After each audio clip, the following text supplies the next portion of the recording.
Hello, everyone, and welcome back to your channel of Math and Engineering Made Easy. In today's session, I'm going to go over how to find the slope and deflection using the moment area method.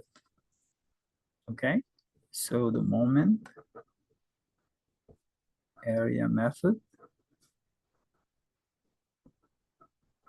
in beams or frames. Okay, so the moment area method, it's a novel way of doing things that require drawing, elastic line and stuff. It's not hard, but once you get to know how to do it, it's really very, very like efficient way to calculate slopes and deflections. And it has two really theorems. We are not going to prove anything. We are just going to state them. We say that if I have a beam, and this beam is loaded somehow with some weight, and then you draw the bending moment diagram of it, whatever, it doesn't have to be like a parabola, it's just anything. And you have, say you have 2 points, this point A and another point B. We say that the slope, the difference between the slopes at A and B equals to the area of the bending moment between them divided by EI. So theta, we are going to see what if I don't know either. So how do I calculate that? We'll see that next time. But here, let's say I know that, let's assume or let's assume you have a point where you know the slope is zero. For example, if you have a beam, a simply supported beam that is symmetrically loaded. So either you have a beam like that, and maybe it has P here and P there, where they are equidistant, or you have a distributed load. Okay, distributed load here. I was going to draw the elastic line. I don't need to. The bending moment diagram, WL square over 8. I know that this point has a slope of 0, right? It doesn't. Why? We'll see that, because when you draw a tangent here, it will be horizontal. Same thing, when you draw the bending moment diagram here, you will get something look like a trapezoid. And then again, in the middle, there would be no slope, since the weights on the right and the left are symmetric. But if they aren't, then the difference of the slope at A and B equals to the area under the curve.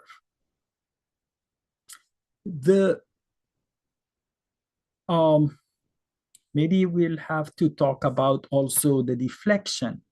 So if I know that if A is a support, it doesn't have a deflection. So if I want to calculate the deflection at B, I take this area and multiply it by the centroid from B, dividing by, so we have to say theta here equals the moment between A and B over EI, which is flexural rigidity, EI.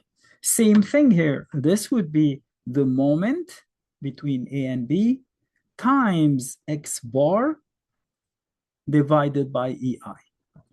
An example would make it much easier, and then maybe I will have 1 or 2 more sessions to give you different cases, because there are some tricks that would help you solve any problem.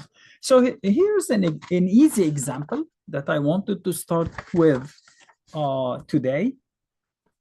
You have a cantilever beam, and this cantilever beam has a concentrated load at the end going up, and here we have the span is 4, or the cantilever is 4 meters long. We don't give you E and I, so we will have to have the answer divided by EI. Maybe next time we'll get some values for those. I just wanted to show you how we are going to do that. Again, just to make it a short video, I don't want to waste your time. I'm going to calculate the things without writing, like we do it in our head. Okay, so here's the beam, and I should have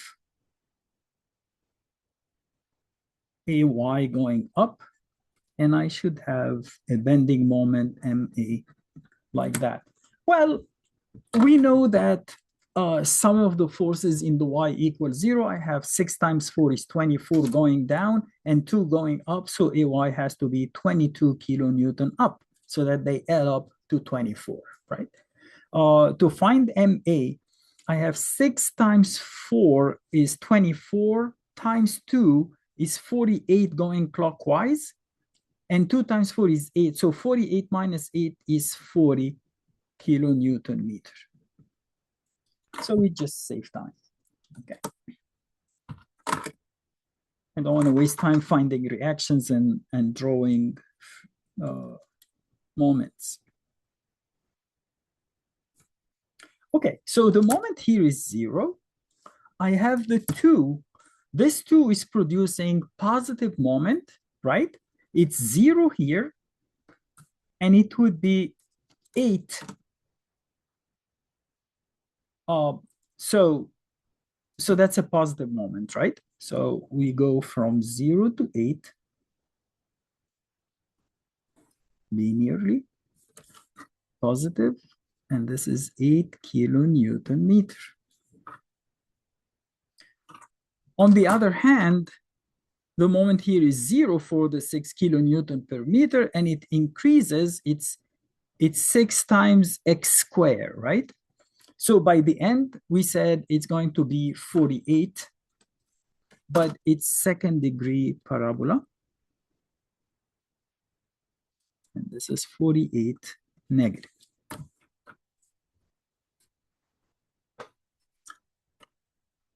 Okay, so now when I draw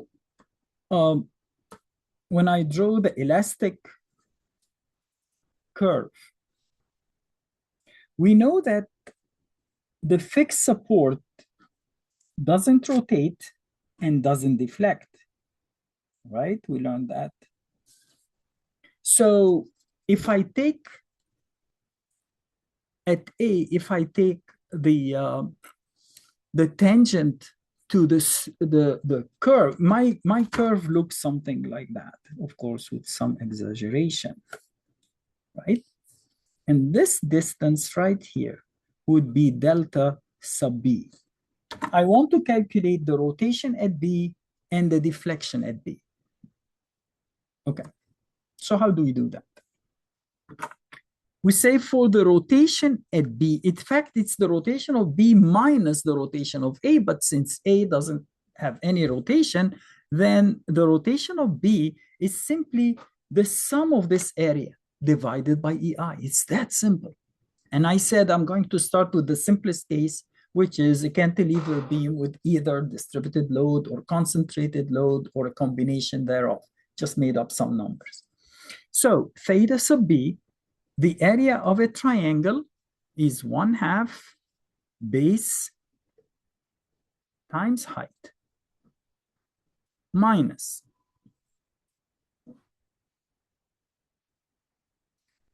1/3 base times height, right? Because that's the second degree parabola. So this triangle will have an area of 1/3 base times height.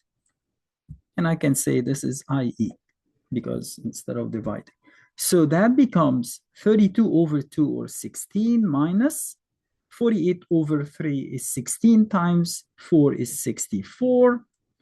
So theta sub B equals negative 48 over EI. The negative here means this end will rotate clockwise. Okay? So really, that's in radians.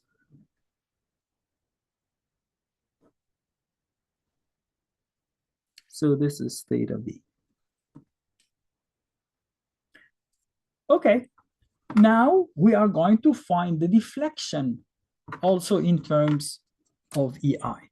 So the deflection at B equals, I'm going to use the same equation. In fact, I can say 16 times the centroid minus 64 times the centroid. There is no reason to say, okay, it's the area, which already I have to save time. Instead of saying 1/2 times 4 times 8, it's already 16. Notice at B, the centroid here is 1/3, 2/3, 2/3 of 4, which is 8/3, minus. The centroid here is at the 1/4 from the left or 3/4 from the left. 3/4 of 4 is 3. You should know that from the center of area that I went over. I think I showed you all the second, third, or nth degree parabolas or spirals. How do you find the area and the centroid? So notice this is a first degree parabola, a triangle. First, so the area is the base times height divided by 2, and the centroid is b over 3. For a second degree parabola, the second, so the area you divide by 3, it's 1/3, and the centroid is at 1/4, b over 4, b over 3. So this is 2b over 3, and this is 3b over 4. So here you get the deflection B equals 128 over 3 minus 192. So equals over EI. So let's write IE. This is not divisible by 3, so you will end up with a fraction 128 over 3 minus 192 equals negative 149.33. So delta B is negative 149.33 over EI. Of course, EI in this case would be kilonewton meter square. And this is, notice here, the moment was kilonewton meter, but when you multiply kilonewton meter, and then you multiply that, that would be kilonewton meter cubed. So basically, when you are given EI in kilonewton meter square, you have to multiply by 1,000 to get the deflection in millimeters, because usually nobody reports it in meter.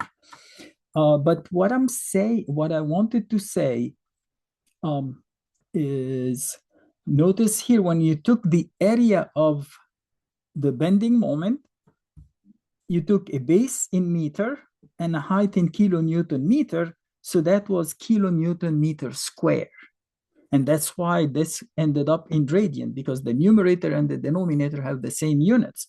But now here you multiply by the centroid, which is in meter, so you get kilonewton meter cubed by kilonewton meter square, and that's why you get the deflection in meter.